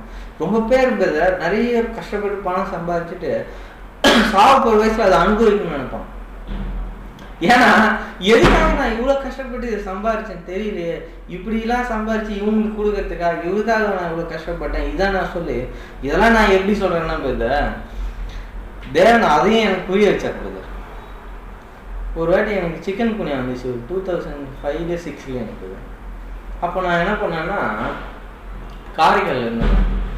அப்போ அந்த காரைக்காலில் இருக்கும்போது அப்போ சிக்கன் குனியானாவே யாருக்கும் தெரியாது. அப்போ தான் இனிஷியலாக எனக்கு டக்குன்னு வந்துச்சு எனக்கு. அப்போ என்ன ஆயிடுச்சுன்னா டக்குன்னு அந்த ஹாஸ்பிட்டல் எடுத்துன்னு போயிட்டு என்ன அந்த சேர்த்துட்டோம். டாக்டர்ஸ்க்கு என்னன்னு தெரியல, அது என்னமோ இன்ஜெக்ஷன். நான் சொல்கிறேன் இந்த சிக்கன் ஃபேமிலி 2006 நினைக்கிறேன். காலெலாம் நீ சுத்தமாக நடக்க முடியாது. அப்போ என்னன்னா இப்படி போய் இன்னும் ஒரு அரை நாள் எதுவுமே தெரியல, அப்படியே ரொம்ப முடியல. அப்படி ஏச்சி உக்காந்து இப்படி பார்த்தா ரொம்ப வயசான ஒருத்தர் இருந்தார். சரி சரி இப்படி திரும்பினா இங்கேயும் ரொம்ப வயசானவர், ஏத்தாப்பல பார்த்தா இன்னும் வயசான ஆள். ஒரு 4-5 நாள் எனக்கு சரியாகிற வரைக்கும் சாக போகிறது எப்போ எந்த நிமிஷம்னு தெரியாதவங்கள்ட்ட நான் வாழ்ந்தேன். அந்த அனுபவம் இருக்கு பாருங்க, அது வெளியில வரும்போது ஆளே நான் சேஞ்ச் ஆகிட்டேன். ஒரு மனுஷன் ரொம்ப பெரிய பணக்காரங்க, ஆனா யாருமே இல்லை அவர் கொல்லி போறதுக்கு கூட ஆள் இல்லை, அவருடைய கதைலாம் சொல்றாரு என்கிட்ட. ஒரு மனுஷன் எப்படின்னா நிறைய பணம் இருக்கு எல்லாம் இருக்கு, அவரோட மகன் அவரை பார்த்துட்டு நான் கூட நினைச்சேன் சரி இவர் பையன் இவர் பார்த்துப்பாங்கன்னா அந்த சொத்து எழுதுறதுக்கு கைது போறதுக்கு ரெடி பண்றதுக்கு அவர் சொல்லிட்டு போறாரு. அவங்க இன்னொரு அக்கா வரத்துக்குள்ள இவர் அதை வாங்கிடணும்னு சொல்லிட்டு பிளான் பண்ணிட்டு போறாரு. ஒருத்தர் எப்படி இருக்கிறாருன்னா அவர் பணம் ஆஸ்தி எதுவுமே இல்லைங்க, அவருடைய மகன் மருமகன் அவர் பார்த்துட்டு இப்படிதான் இருக்குது. இப்போ ஒவ்வொருத்தர் வாழ்க்கையும் அனுபவத்தையும் அவங்க இதையும் சொல்லும் போது சாலமோன் சொன்ன அந்த வாழ்க்கை உண்மை. அவங்க நான் இவ்வளோ பெரிய ஆளாக பணம் சம்பாதிச்சு என்னப்பா பிரயோஜனம் இருக்குது, என்ன மதிக்காம என் கிட்ட பணத்தை எப்படியா வாங்கணும்னு நினைக்கிறாங்க அப்படின்னு ஒருத்தர் சொல்ல. இன்னொருத்தர் நான் பணம் சேர்த்து வச்சது பிரயோஜனமே இல்லை, எனக்கு யாருமே இல்லை, சொல்லி போகிறதுக்கு எனக்கு ஒரு வாரிசு இல்லைன்னு அவர் ரொம்ப வருத்தப்படுறாரு. இன்னத்துக்காக நான் இவ்வளோ கஷ்டப்பட்டு எல்லாம் பணம் சொத்துலாம் சேர்த்து வச்சேன், எதுக்குன்னே தெரியல, நான் அனுபவிச்சாட்டே இருக்கலாம் இப்போ தான் நான் இவ்வளோ பணம் வச்சேன். இது நான் சுருக்கமாக சொல்கிறேன், இதே ஒரு நான் பைபிள்லேருந்து அது மூலமாக நிறைய தேவன் நமக்கு புரிய வச்சாரு. ஏன்னா அவங்களோட நாலேஜ் நமக்கு என்ன எடுத்துக்குது. நான் இந்த ஹாஸ்பிட்டல் விட்டு வெளியே வரும்போது எனக்கு பிஃபோர் மேரேஜ் இருக்குது எதுவும் நான் வரும்போது நான் ஆளே மாறிட்டேன், ரொம்ப மாறிட்டேன். ஆமாம், இன்டென்ஷனாக போய் என்னை வச்சு கால் நடக்குங்கன்னு வச்சு அந்த வயசானவங்கிட்ட வச்சு புரிய வச்சு. இப்போ நான் எதுக்கு இதை சொல்கிறேன்னா, ஆனால் சத்தியத்தை அறியும் போது இப்போ மனுஷனுடைய வாழ்க்கைக்கு கேள்விக்குரியதான் இருக்குது. அவன் வாழ்கிறதே சாகிறதுக்காக தான் வாழ்கிறான், அவன் வாழ்க்கையில் ஒன்றுமே இல்லை, எதுவுமே எடுத்துன்னு போகிறதில்லை அப்படின்னு நமக்கு புரிய வருது. ஆனால் இப்படிப்பட்ட மனுஷனுடைய வாழ்க்கையில் ஒரு அர்த்தம் இருக்கான்னு பார்த்தா சத்தியத்தை அறியும் போது தான் இப்போதான் உங்கள் லைஃப்பில் ஒரு மீனிங்ஃபுல்லாக இருக்க. நீங்கள் இந்த சத்தியத்தை கேட்டதுனால எப்படி நீங்கள் காடை என்ன எப்படி ப்ரைஸ் பண்ணுறது என்ன அப்படி யோசிச்சு பாருங்க. இப்போ உங்கள் லைஃப் மீனிங்ஃபுல்லாக இருக்கேன். உங்கள் லைஃப்பில் எதை நீங்கள் இழக்கிறதும் உங்களுக்கு இழப்பே கிடையாது, எதை நீங்கள் சம்பாதிக்கிறதும் உங்களுக்கு லாபம் இல்லை. ஏன்னா கர்த்தரை நம்புகிறவனுக்கும் சகல நன்மைக்கு எதுவும் நடக்குதுன்னா உங்களுக்கு வர்றதும் சரி உங்ககிட்ட போகிறதும் சரி எல்லாமே எதுக்காக நம்ம பார்க்கும்போதுன்னா நம்மளோட வாழ்க்கையில் மரணம் ஒரு தேதி மரணம் இன்னைக்கு நமக்கு சாவு வருது அப்படின்னு பார்க்கும்போது அப்போஸ்தலருடைய விசுவாசத்தை நம்ம பார்க்கும்போது அவங்க எப்படிப்பட்ட மனுஷங்களாக வாழ்ந்துருக்காங்கன்னா, நான் இந்த சரீரத்தை விட்டு எப்போ வேணாலும் போகிறதுக்கு தயாராக இருக்கேன்ப்பா, ஆனால் இதில் இருக்கிறது சித்தமாக இருக்கு, நான் அதுக்காக இருக்கிறேன், நான் எல்லாருக்கும் இருக்கிறேன், நான் பாடுபட்டு நான் பரிபூர்ணம் இருக்கிறேன். எவ்வளோ ஒரு டிரான்ஸ்பரண்ட்டு ஓப்பன் ஐடியாலஜி. அந்த விசுவாசம் மனுஷனுடைய யோசனைக்குனால வர்றதே இல்லையா, அது எப்படி வரும்? இதில் இன்னொரு விஷயம் என்னன்னா, இந்த 3 பேர் வயசானவங்க பார்த்தோம்ல, இவங்க இவ்வளோ நாள் கழிச்சு மரணம் வந்துச்சு. ஆனால் கூட இவங்களுக்கு மரணம் வந்து பயம் இருக்கு, அவங்களுக்கு அந்த நம்பிக்கை இல்லை. ஆனால் இந்த சேவனை நீங்கள் கேரக்டர் வேதத்தில் படிச்சு பாருங்க, மரணத்தை பார்த்து பயம் இல்லைங்க. சந்தோஷம். பவுலுக்கு மரணம் ரொம்ப வாலிபருங்க பிரதர். அவங்க சாத்ராக் மேஷாக் அவங்க வாலிபர்கள் தான், தேவனை விசுவாசம். அவங்களுக்கு மரணத்தை பார்த்து பயம் இல்லைங்க பிரதர். அப்போ எப்படி அவங்களுக்கு அது வந்துச்சு? விசுவாசம் தானே அவங்களுக்கு. அப்போ நாம இதெல்லாம் எதுக்கு கேட்குறோம்னா, சும்மா நீங்கள் கேட்பீங்க என்ன நாலேஜ் இல்லை, கொஞ்சம் கொஞ்சமாக எங்கே கொண்டு போய் நம்மளை விடும்போது சரிங்களா, அர்த்தத்தை கொடுக்குது, மீனிங் கொடுக்குது, விசுவாசத்தை கொடுக்குது. நம்ம வாழ்கிற வாழ்க்கைக்கு மீனிங்ஃபுல் கிடைக்குது. அப்போது நான் வந்து எல்லாரும் மாதிரி தான் தூங்க போகிறோம், சாப்பிட்றோம். அவங்க கொஞ்சம் ஒரு இட்லியில் சாம்பார் சட்னி வச்சு சாப்பிடணும், வெறும் சட்னி கூட வச்சு சாப்பிடலாம், சாம்பார் நமக்கு தேவையில்ல, குறைவாக தான் இருக்கும். நம்ம அண்டர் ஏ காமன் மேன் ஒரு நல்லா கொஞ்சம் கூட அவன் கூட கொஞ்சம் நல்ல சட்டை போட்டு கொஞ்சம் அனுபவிச்சிருவான், நம்ம கொஞ்சம் கம்மியாகவே இருப்போம்னு வச்சுக்கோங்க. ஆனால் நம்ம லைஃப் அர்த்தம் உள்ளதாக இருக்குது பிரதர். அப்போ பாருங்கள், எவ்வளோ சாமியாருங்க தங்க வாழ்க்கையில் கல்யாணம் பண்ணிக்காம காசிக்கு போகிறாங்க, ராமேஸ்வரத்துக்கு போகிறாங்க, முக்தி அடைஞ்சு எவ்வளோ போராடுறாங்க. அவங்களுக்கு அந்த மீனிங் இல்லைங்க லைஃப்பில். எவ்வளோ பெரிய பெரிய பணம் இருக்குது, சம்பாதிக்கும், எவ்வளோ சந்தோஷத்தை அனுபவிக்கும், அவனுக்கும் மீனிங் இல்லாமல் முடியுது அவன் லைஃப். மரணத்தில் போய் முடியுது பிரதர் லைஃப். அப்போது பவுல் வந்து தலைகீழ கட்டி அவரை வந்து அந்த இதில் பவுலும் சீலாவும் எப்படி அவங்க பாடி இருப்பாங்க. அவங்களுக்கு மரணம்ன்றது வந்து என்னன்னா, அவங்களுக்கு வந்து சந்தோஷத்தை கொடுக்கக்கூடியதாக இருக்கு. அவங்க நித்தியத்துக்கு போறதுக்கு ஒரு தயார்பட்டாங்க. மரணம் வாய்ப்பாக இருக்கிறாங்க. மரணம் வர நாள் அவங்களுக்கு வந்து மரண நாள் தான், அவங்களுக்கு ஜனன நாள், பர்த்டே இருக்குது, மறுமையில பிறக்கிறது. நான் வந்து பைபிளே ரொம்ப ஆச்சரியப்பட்டு படிச்ச வசனம், ரொம்ப நாள் நான் என்னால் ஏற்றுக்க முடியாத ஒரு வசனம். அதுக்காக நான் ரொம்ப பிரயாசப்பட்டு அது பொருள் புரியலையேன்னு சொல்லி அதுக்காக நான் போராடி அது எப்படியாவது தெரிஞ்சுக்கணும். நாம அது எப்படி ஒரு மனுஷனால் சொல்ல முடியும்னு நினைக்கும் போது அவன் அந்த வசனம் பாரும்போது, இது வந்து சாதாரணமாக யாரும் சொல்ல முடியாது, படிச்சுட்டு போயிடலாம். உண்மையிலே நாம தான் முதல் தடவை அந்த வசனத்தை சொல்லணும்னா எப்படி எந்த நிலைமையிலேருந்து சொல்ல முடியும்? கிறிஸ்து எனக்கு ஜீவன், சாவு எனக்கு ஆதாயம்னு பைபிளில் அந்த வசனம் இன்னும் எழுதலன்னு நினச்சிக்க முடியாது. You are the first person going to be அதை எழுத போறீங்க. நீங்கள் தான் சொல்லணும். எந்த ஸ்டாண்டர்டில் இருந்தால் இப்படி சொல்ல முடியுங்க? அந்த ஸ்டாண்டர்டுக்கு வரணும்னு தான் விரும்புறது. இப்போ எஸ்கேப் ஆக முடியாதுல்ல. இல்லை அவங்க தான் அப்படின்னு சொல்றதுக்கும் இல்லையே. சபையாக சரீரம் பவுல் போல பவுல் சொல்றாரு, என்னோட விசுவாசத்தை நீங்க பின்பற்ற, இயேசு கிறிஸ்துவை ஃபாலோ பண்ணாம பவுலையும் ஃபாலோ பண்ணணும்னு வேதமே நமக்கு சொல்லுது. அப்போ சாவு எப்படி பேசுற ஒரு மனுஷனுக்கு ஆதாயமாகும்? உலகத்தை ஆதாயப்படுத்தின அலெக்சாண்டருக்கு சாவு எப்படி இருந்தது? நஷ்டத்துக்கு கொடுத்துச்சு. ஒண்ணுமே இல்லாம போறேன். எவ்வளவு பெரிய ஆள் கூட என்ன பதில் சொல்றாங்க? ஒண்ணுமே இல்லைன்னு பதில் சொல்றாங்க. லைஃப் நத்திங் அப்படின்னு தானே சொல்றாங்க. அது வந்து ஒரு மெழுகுவத்தி மாதிரி அணைஞ்சிக்கிட்டே வருதுன்னு சொல்றாங்க. ஆனா உண்மையான சத்தியத்தை தெரிஞ்சு இந்த ஸ்திரியின் வாரிசா நாமளை தேவன் நியமிக்கிறது எவ்வளவு பெரிய பாக்கியம்னா, எல்லாரும் வாழ்ற இந்த வாழ்க்கைய எல்லாருக்கும் மரணத்தை கொடுக்குது. ஆனா எல்லாரும் வாழ்ற இந்த வாழ்க்கையை நாம வாழும்போது நமக்கு எது ஜீவனுக்குமா சாதாரண ஜீவனுக்குமா கொடுக்கல, நித்திய ஜீவனை கொடுக்கல. இக்காலத்தின் பாடுகள் இனி வர போகிற மகிமை ஒப்பானதல்லன்னா ஆதாமின் பரிபூர்ண அந்த சரீரத்தை தேவன் நமக்கு உயிர்த்தல் கொடுக்கலையே. மகிமை தான் சொல்றாரு, அன்றையும் சோர்ந்து போகாமல், அந்த ரோமர் 2:7 வாசிக்கிறோமே, சோர்ந்து போகாமல் நற்கிரியை செய்வதற்கு என்னத்தை கொடுப்பாரு? சாகாமி அழியாமையும் அந்த இயேசு கிறிஸ்துவின் மகிமையின் அந்த சரீரத்தை, அந்த ஜீவன் ஸ்பிரிட் பீயிங்லேயே த அட்டர்மோஸ்ட் ரொம்ப ரொம்ப மேலான ஒரு அந்த ஒரு ஜீவிகளா நமக்கு உயிர்த்தது கிடைக்குதுன்னு சொல்லும்போது, அப்போ அந்த வேல்யூ ஆஃப் லைஃப் தெரிஞ்சுக்கணும்.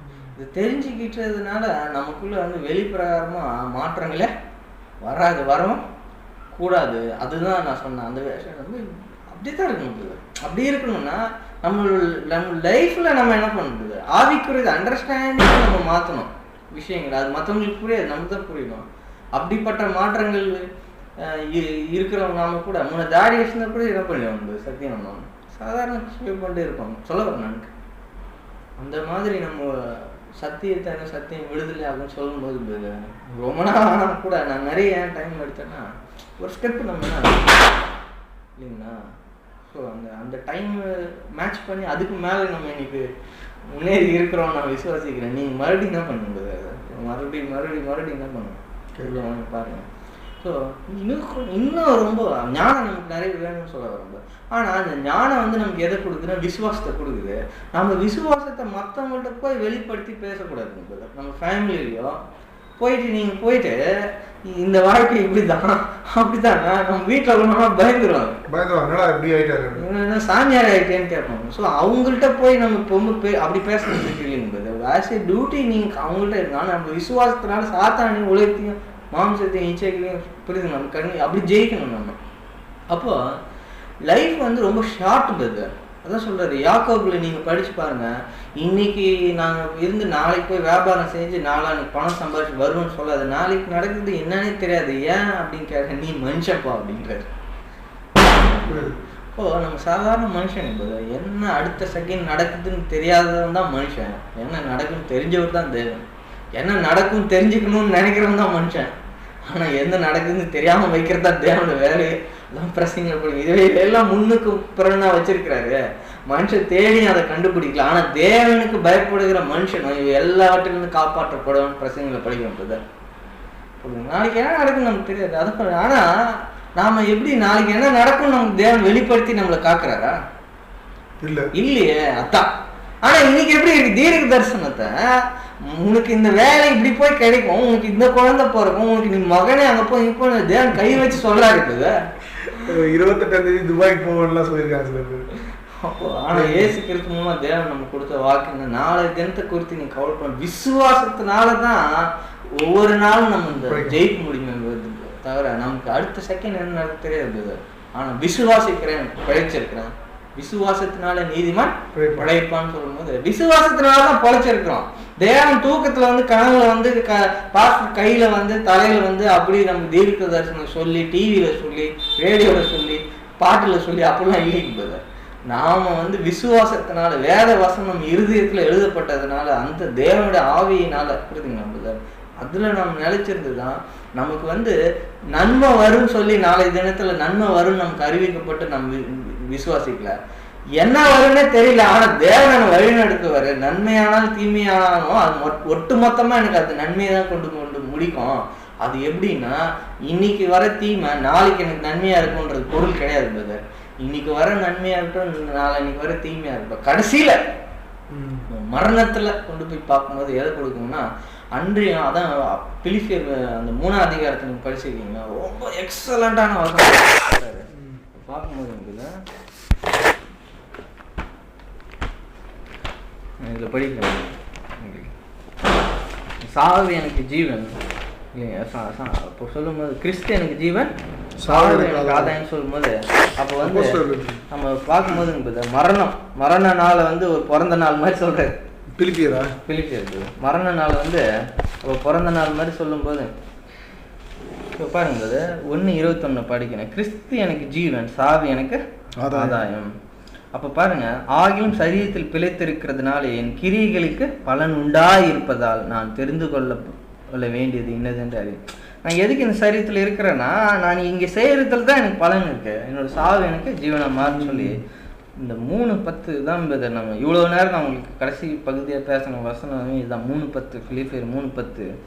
இப்படி நான் அவரையும் அவருடைய உயிர்த்தெழுதின வல்லமையையும் அவருடைய பாடுகளின் ஐக்கியத்தையும் அறிகிறதற்கும் அவருடைய மரணத்திற்கு ஒப்பான மரணத்துக்குள்ளாகி எப்படி ஜீசஸ் கிரைஸ்ட் மரிச்சாரோ அதே மாதிரி நானும் மரித்து எப்படியெனில் நானும் மரித்தொழிந்து உயிர்த்தெழுப்பதற்கு தகுதியாகும்படி புரியுதுங்க நம்புது அவருக்காக எல்லாவற்றையும் நஷ்டம் என்று விட்டேன் குப்பையாக எண்ணுகிறேன். இதோட அர்த்தம் என்ன தெரியுங்களா? இயேசு கிறிஸ்து எப்படி மரிச்சாரோ அதே மாதிரி நானும் மரிக்கிறது எதுக்காகனா இயேசு கிறிஸ்து எப்படி உயிர் தெரிந்தாரோ அப்படின்னு நான் உயிர் தருதுன்னு சொல்லி. அப்போ இயேசு கிறிஸ்து எப்படி மரிச்சார்? அவருக்கு கொண்டு போய் சிலுவையில் இறச்சி அப்படிதான் நம்மள என்ன எந்த யூதர்கள் வந்து பிடிச்சி எந்த பறவை மேலே பல்லாவரம் மேலே நம்மளுக்கு கொண்டு போய் சிலுவையில் இறங்கி போகிறாங்க இல்லைங்களா? அப்போ இயேசு கிறிஸ்து என்ன சொல்றது எது சிலுவைன்னு சொல்லும்போதுன்னா கலாத்தியர் 5ஆம் அதிகாரம் சுயத்தையும் இதை நிச்சயங்கள் என்ன பண்ணாங்க சிலுவையில். அப்போது தன்னுடைய விருப்பத்தின்படி நடக்கிறது வந்து சிலுவை கிடையாது. நம்ம விருப்பத்தின்படி நடக்காமல் இருக்கிறது எப்படி? உயிரோடு இருக்கிற நாங்கள் எப்போதுமே மரணத்துக்கு ஏதோ அழிக்கணும்னு பவுல் சொல்றாருங்களா? அப்போ நம்மளுடைய சித்தத்தின்படி நாம் இந்த பூமியில் வாழணும். கடவுளுடைய சித்தத்தின்படி வாழும்போது பயங்கரமாக செம்ம பெயின்ஃபுல்லாக இருக்கும். அது எதான் சிலுவைன்னு அவன் தந்த சிலுவைன்னா என்ன தெரியுமா? அது நம்ம லைஃப் எக்ஸிஸ்டிங்காக இருக்கும், ஆனால் எதுவுமே நம்மளால என்ன பண்ண முடியாது. நம்மளோட சிலுவை மரணம் ஏன் நான் எவ்வளோ மரணம் இருக்குது இயேசு கிறிஸ்துவ மாதிரி சொல்றதுக்கு அப்படி ஒரு நிமிஷத்துல தலையிடலாம். சிலுவை மரணம் எப்படின்னா அணுவா மரணத்தை ருசி பார்க்கறது. தட் மீன்ஸ் என்னன்னா நம்ம உயிரோடு இருப்போம், ஆனால் நம்மளால என்ன பண்ண முடியாது, செயல்பட முடியாது. நம்ம விருப்பத்தை நிறைவேற்றணும் அவ்வளோ பலவீனமான ஒரு நிலைமை தான். கை காலெல்லாம் கட்டி போட்ட மாதிரி. ஆனால் நமக்கு எல்லாம் கான்சியஸ் இருக்கும், நமக்கு யோசனைகள் இருக்கும், ஆனால் நம்ம என்ன பண்ண முடியாது, ஒன்றுமே பண்ண முடியாது, செய்யாமல் இருக்கணும். இப்போ நமக்கும் சிலுவை அவனவன் தன் சிலுவைனா ஏசு கிறிஸ்து அவருடைய லைஃப்ல செஞ்சதை நம்ம ஓவரால் லைஃப்ல செஞ்சு காட்டணும். அவர் ஒரே நாள்ல செஞ்சாருன்னு வச்சுக்கோங்க, நம்ம எவ்வளவு நாள்ல செஞ்சு காட்டணும், ஆனால் கொஞ்சம் கொஞ்சமா. அப்போ தேவனுடைய சித்தத்தின்படி செஞ்சா லாபம் கிடைக்கும், ஆனா லாபமான அனைத்தையும் நஷ்டம். நம்ம லைஃபையே நம்ம விருப்பப்படி வாழாம இருக்கிறது தான் பேர் அந்த நஷ்டம். ஃபார் எக்ஸாம்பிள் இப்போ எவ்வளோ பேர் கேட்பாங்க, என்னக்கா லைஃப் உங்களுக்கு என்ஜாய் பண்ண சார், எவ்வளோ சினிமா என்ன இப்போ பார்க்கலாம்னு சொல்லும்போது அவங்க சொல்றது நான் குறைய சொல்ல மாட்டேங்குது. எனக்கு எவ்வளோ பேர் உங்களுக்கு அனுபவிக்க தெரியல லைஃப்னு சொல்லுவாங்க. என்கிட்ட சம்பளம் எனக்கு கீழே இருக்கிறவங்க எவ்வளோ பேர் எப்படி என்ஜாய் பண்ணுறாங்க இல்லையா? நான் வருத்தம் அப்படி சொல்லல.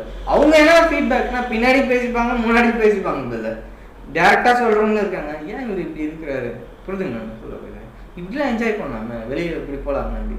அப்போது அவங்க சொல்கிறது தப்பா ரைட்டிங் வந்து அவங்களோட வாழ்க்கை அப்படி இருக்கு. அவங்க ஏன் அது சொல்கிறாங்கன்னா அவங்களோட அறிவு அவ்வளோதான் திங்க் பண்ணுது. இல்லை சார், அவங்க அறிவு அதான் திங்க் பண்ணுங்க. அவங்க சொல்கிறது உண்மை. என்ன உண்மைன்னா லைஃப்ல வேற என்ன இருக்கு, அதான் பசங்க சொல்ற உண்மை தான். நம்ம கொஞ்ச நாள் ஜாலியாக இருந்துட்டு போகலாமே இல்லைங்களா?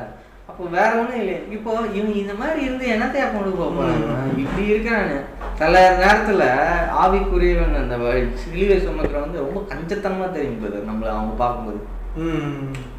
ஒரு சிலேட்டர் போய் இப்படி போய் இது பணம் பார்க்க இது செலவு பண்ணி இவங்களுக்கு இவ்வளோ கஷ்டமா இவ்வளோ பணம் பயன்படுதுங்க போல. ஏன் இங்கே போனால் என்ன அங்கே போனால் என்னன்னு அவங்களுக்கு புரிய வைக்க முடியாதுல்ல. அங்கே போய் சொல்லுவீங்களா கிறிஸ்டியானி என்னன்னே புரிய வைக்கும். அப்போ என்ன பண்ணணும், அதனால ஏசு கிறிஸ்து ஒரு சில இடத்துல கேள்விக்கும் அவர் எப்படி இருந்தார், ஒன்றும் புரிய வைக்க முடியாது. அப்போ திட்டு வாங்கிட்டு கம்முன்னு இருக்க வேண்டியது. எவ்வளோ பேர் ஒரு மாதிரி பேசுவாங்க இல்லைங்களா? அப்போ நம்ம என்ன பண்ணிக்கணும், அமைதியாக இருக்கணும். ஏன்னா அவங்க சொன்னாலும் புரியாது புரியுதுங்களா? அப்போ நம்ம லைஃப்பை நமக்கு விருப்பப்படி வாழாமல் இருக்கிறது நஷ்டம் தான் இருக்குது. ஆனால் ஒரு லாபமான ஒரு லைஃப் இந்த கொஞ்ச நாள் வாழ்ந்தா கூட செம்ம ஹாப்பியாக வாழலாம்னு நினச்சா அந்த ஃபீலிங் நம்புது. இன்னொரு விஷயம் என்னன்னா, இப்படிலாம் நினைக்கிற அப்படிலாம் இருக்கும்போது தேவன் என்ன பண்ணுவார், வா உனக்கு அதான் வேணும்னு சொல்லி சுத்தமாக தேவன் என்ன பண்ணுவார். ஆனால் இதை வந்து கட்டாயமாக நம்மளை செய்ய சொல்கிறது தேவன் இல்லைங்களா? விசாலமா வேறு வழியே இல்லையப்பா அப்படின்னு சொல்லி அதான் சொல்லி கட்டாயமா மேல மனப்பூர்வமா சரியா வா அப்படின்னு சொல்றாரு. சந்தோஷமா நம்ம என்ன பண்ணுவோம், அப்ப எப்படி அந்த ஹாப்பினஸ் கிடைக்குது? பரிசுத்த ஆவியினால் உண்டான சந்தோஷம் எப்படி இருக்குங்க? சமாதானமும் சந்தோஷமும் ரோமர்ல படிக்கணும் இல்லைங்களா? பரிசுத்த ஆவி வரும்போது என்னன்னா நம்ம விருப்பத்தின்படி வாழாம இருக்கும்போது யாருக்கா சந்தோஷம் வரும் நம்புது. ஆனா சந்தோஷம் வரும் இஃப் நம்ம உண்மையிலே சத்தியத்தை நம்ம கேட்டிருந்தோமானால் நமக்கு என்ன ஆகும்னா, நம்ம தேவனுக்கு பிரியமா நடக்கும்போது ஹாப்பினஸ் தான் வரும், நமக்கு சந்தோஷம் தான் கிடைக்கும், சமாதானம் இருக்கும். உலகம் கொடுக்குற பிரகாரம் நான் உங்களுக்கு கொடுக்கலன்னா ஒரு மீட்டிங் போயிட்டு நல்லா அவங்களும் பேசுறாரு இவங்களும் அழுதுட்டு வந்துடுவாங்க, மறுநாள் சமாதானம் இருக்கு. நான் சொல்லுது அவங்க என்ன சொல்றாங்க, சினிமா தேட்டருக்கு போவீங்க கொஞ்ச நேரம் பார்க்குறீங்க வெளியே வந்துடுறீங்க, ஆனால் சமாதானம் இருக்குதான்னு சொல்லி கிறிஸ்தவ மக்கள் பிரசங்கிக்கிறாங்க. ஆனால் நான் என்ன சொல்றேன், கிறிஸ்தவ ஊழியத்துக்கு போறீங்களே அங்கே போய் பிரசங்கத்துக்கு அங்கதான் வந்து சமாதானம் வர்றது இல்லைங்க. பாஸ்டே மறுநாள் வந்து எவ்வளோ தகராறு பண்ணி சண்டை போடுறாரு, அப்புறம் அவர் எனக்கு ஒரு சமாதானம் சொல்றாரு.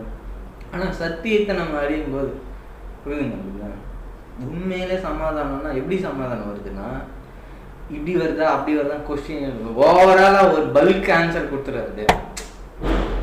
இங்கே நடக்குது எதுவுமே உனக்கு தேவையில்லை, இதுக்கு எதுக்குமே நீ போராடாதுன்னு சொல்லிடுவார்.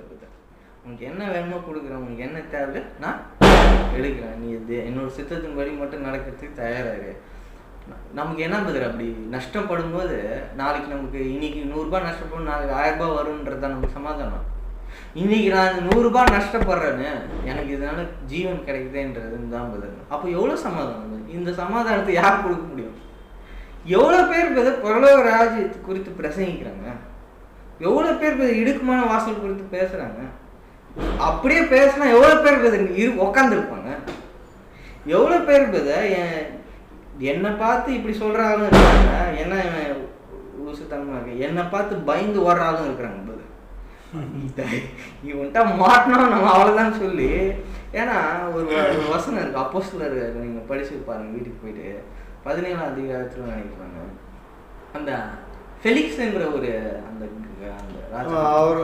இந்த பவுல் என்ன பண்ணுவாருன்னா, அந்த ஃபெலிக்ஸ் என்ன பண்ணுவாருன்னா ஏசாயா நிருபத்தை வாசிட்டு போவார். இல்லை, அது வந்து மந்திரி பிலிப்பு எத்தியோப்பிய மந்திரி. இது நான் எது சொல்றதுன்னா, அப்போஸ்தலர் 13 நினைக்கிறேன். இந்த டீச்சர் தானே அவர் வந்து ஒரு வாதியாரா இருப்பாரு, அவருக்கே ஒரு பாடம் சொல்லி கொடுப்பாரு. இல்லை அது எனக்கு அது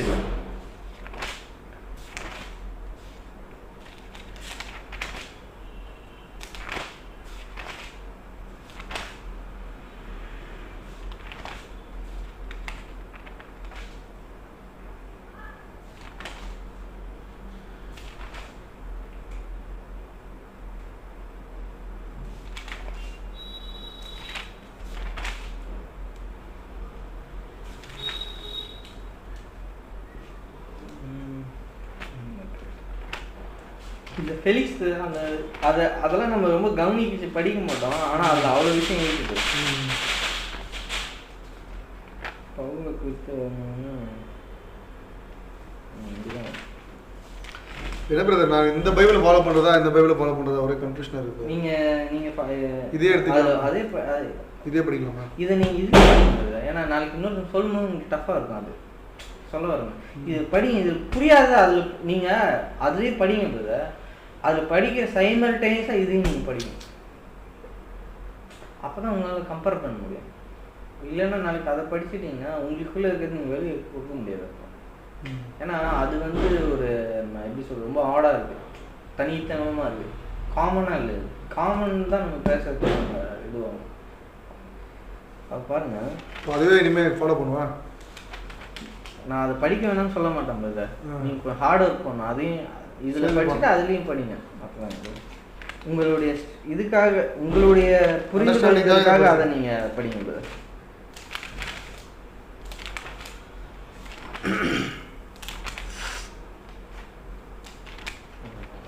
இந்த 24ஆம் அதிகாரம் 24ஆம் வசனம். சில நாளைக்கு பின்பு ஃபெலிக்ஸ் யூத ஸ்திரியாக தன் மனைவி துர்சில்லாவோடு கூட வந்து பவுலை அழைப்பித்து கிறிஸ்துவை பற்றும் விசுவாசத்தை குறித்து அவனை சொல்ல கேட்டான். இந்த ஃபெலிக்ஸ் என்ன பண்ணுறாருன்னா, இந்த பவுல்ன்றவன் ஏதோ சொல்லிக்கிட்டே இருக்காங்க, இவன் என்னதான் சொல்கிறான்னு கொஞ்சம் கூப்பிட்டு நம்ம கேட்கலாம்னு சொல்லி இவன் ஒய்ஃப் வீட்டாரோட கொஞ்சம் பவுல் நீ சொல்லி கொஞ்சம் அரெஸ்ட் பண்ணுறதும் இது பண்ண பெரிய பிரச்சனையாக இருப்பா, என்ன தான் இந்த சொல்லு நான் கொஞ்சம் கேட்குறேன்னு சொல்லி கூப்பிட்டாரு. ஃபெலிக்ஸுக்கு இந்த பவுல் என்ன பண்ணாருன்னு சொல்ல ஆரம்பித்தான். அப்போ அடுத்த வருஷம் பாருங்க, அவன் அதாவது பவுல் நீதியும் இச்சை அடக்கத்தையும் இனி வரும் நியாயத்தீர்ப்பையும் குறித்து பேசுகையில் ஃபெலிக்ஸ் பயமடைந்து, இப்பொழுது நீ போகலாம், எனக்கு சமயமான போது உன்னை கூப்பிடுறேன். என்னடா இது சும்மா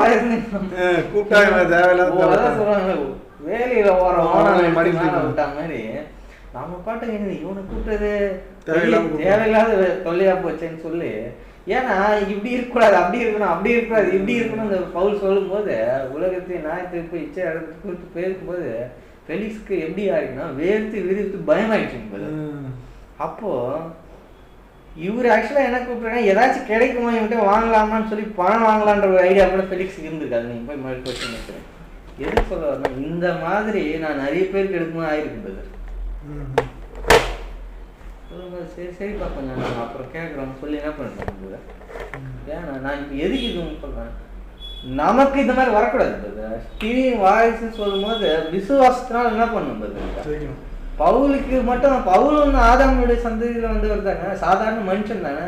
அவரு ஜூபிட்டர் இப்படின்னு சொல்லும்போது சர்டிஃபிகேஷன் அதுதான் இருக்குது. அவ்வளோ ஒஸ்டான பாவின்னு பிரதான பாவின்னு சொல்லப்பட்ட பவுல் மட்டும் எப்படி அது கை கொள்ள முடிஞ்சிச்சு, அதான் நம்ம சிந்திக்கணும். அப்போ விசுவாசிக்கிற அவருக்கு தேவன் பரிசுத்த சத்தியத்தை அந்த பலத்தையும் கொடுத்து அவர் விடுவிக்கா, அவர் எப்படி பிரசங்கிச்சாரு ஃபெலிக்ஸுக்கு, புரியுதுங்களா brother? we are not better than Paul or Paul is not better than us.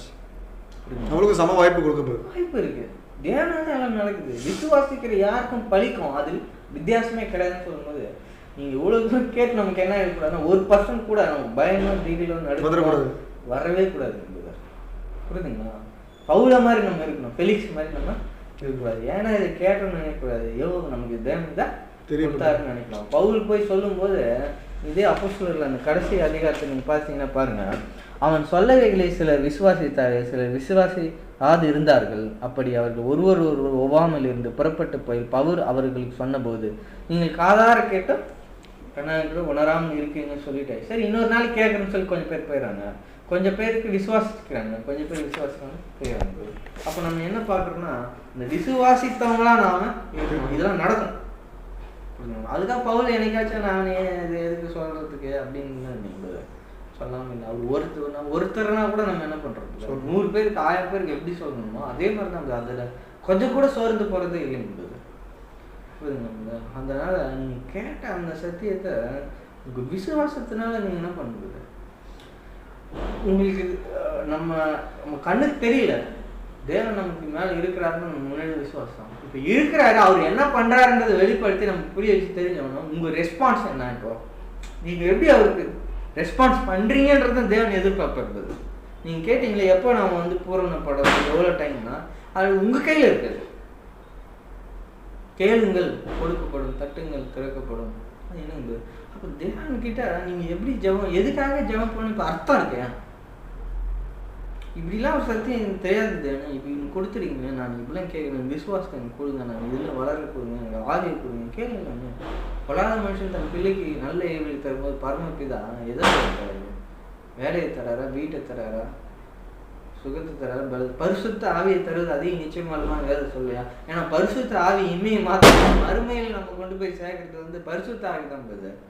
இயேசு கிறிஸ்து எழுப்பின லாசருவே செத்து போயிட்டாரு. அதுக்கு மேலே நமக்கு சரீரத்து சுகம் நம்ம இந்த பூமியில் என்ன பண்ண போகிறோம்? புரியுதுங்களா? உடம்பு சரியில்லாம் மாத்திரை போடாமல் அவர் டாக்டரையும் மெடிக்கலையும் ஆதாம் பண்ண மீறுகிற சாபத்துலையும் எவ்வளோ விடுவிச்சு பார்க்க திருமணம் மெடிக்கல் போகுது. ஃபோன் பண்ணால் வீட்டுக்கே மாத்திரை வேணும் போடுறாங்க. இவ்வளோ தூரம் இருக்கும்போது பரலோகத்தில் இருக்க எங்கள் பிதாவே சுகப்படுத்துன்னு ஏன் பதில் வேண்டும்னா அவருனால தான் நல்லது இந்த பூமியில் ஸ்தாபிக்கப்படுது. மெடிசன் சாப்பிடும் எவ்வளோ பேர் செத்து போயிருக்காங்க. இது விசுவாசம் இல்லை, வேத பக்தியின் வேஷத்தை தரிச்சு இப்படிலாம் தேவன் என்ன பண்ண சொல்லிங்க. நம்ம மாத்திரை சாப்பிட மாட்டோம் எனக்கு குணப்படுத்துன்னு சொல்லி குணப்படுத்தி நம்ம உயிர் தெரிந்துருமா? பண்ண மாட்டோம். எந்த புக்ஸ் நம்மளுடைய இருதயம் பொல்லாங்கான நினைவுகள் பை பர்த்லேயே இருக்கு. நமக்கு எவ்வளோ கெட்ட சிந்தனைகள் இருக்குது. அது பான் கேரக்டர், அதெல்லாம் இல்லைன்னு சொல்ல முடியாது. ஆனால் சத்தியம் வரும்போது அது கம்ப்ளீட்டாக என்ன பண்ணுறது. ரோமர் 8 படிக்கும்போது 8:12 நினைக்கிறேன். ஆவினாலே சரீரத்தின் செய்தி. ஆவின்னா என்ன பண்ணுது, இப்படி வர அந்த ஆவி இல்லை, ஸ்பிரிட். ஒரு ஸ்போர்ட்ஸ்மேனுக்கு எப்படி எனர்ஜி கிடைக்குது அவனுக்கு. அவனுக்கு பாக்ஸிங் பண்ணும்போது அவன் முதல் ரவுண்டில் ஃபிசிக்கலாக ஃபிட்னஸாக இருப்பானா, 3வது ரவுண்டில் ஃபிசிக்கலாக ஃபிட்னஸாக இருப்பானா? பாக்ஸரு ஃபர்ஸ்ட் ரவுண்டில் தான் ஃபிட்னஸ். பட் ஃபர்ஸ்ட் ரவுண்டில் தோக்குறவன் எத்தனை நீங்கள் பார்த்துருக்கீங்களா? 8வது ரவுண்டில் ஜெயிச்சிருவான். எப்படி இருக்குது? ஸ்பிரிட்டு தான். அவன் உக்காந்து சொல்லுவான், அவன் கோச்சர் அப்படின்னு பூஸ்ட் பண்ணுவான், அவனுக்கு அப்படியே வெறி ஏற்றி அப்போ அங்கே அடிப்பாங்க. அப்போது ஃபிசிக்கல் அந்த இது இல்லைங்க, சரீர முயற்சி அற்ப பிரயோஜனம். சும்மா நீ போய் ரூம் பூட்டிட்டு உட்காந்து மேலே உட்காந்து ஜபம் பண்ணி அங்கே போய் முடி போட்டு சாப்பிடாம இருந்து சோறு சாப்பிடாம தண்ணி குடிக்காம இருந்து ஒரு பிரயோஜனம் இல்லைங்க. இது இந்த இதுனால நம்ம இருந்து கருத்துனால பாவத்தை ஜெயிக்க முடியாது, அழிக்க முடியாது நம்ம கிட்ட இருந்து. ஸ்பிரிட் தேவன்கிட்ட இருந்த அந்த மைண்ட், அந்த எனர்ஜி, அந்த விசுவாசம், அந்த நம்பிக்கை, அந்த அறிவு, அந்த சக்தி, அந்த ஞானம், புரிஞ்சுங்களா? அந்த உள்ளுக்குள்ளே இருக்கணும் விஷயம். அப்போ உங்களுக்கு எதுவும் என்ன பண்ணுறது, அவுட்டோடாந்து நீங்கள் அசால்ட்டாக அப்படி ஜெயிச்சு போயிட்டே இருக்கணும். நான் சொல்கிறது நம்புது. ஏன்னா எல்லாருக்குமே நாங்கள் 53 பாடம் எடுக்கிறது இல்லை. இப்படி நான் ஒருத்தங்களுக்கு அதுக்கு மேலே தாண்டிலாம் நான் எடுத்திருக்கேன். ஒவ்வொருத்தருடைய உங்களுடைய விசுவாசத்தையும் உங்களுடைய புரிந்து கொள்வதையும் வச்சு தான் நான் ஸ்பீடாக போடுறேன். ஆக்சுவலாக இதெல்லாம் ஏன்னா நம்ம அதாவது இப்போ 1+1 = 2 புரியும். அது ஒரு வருஷத்தில் புரியுதுன்னு வச்சுக்கோங்க.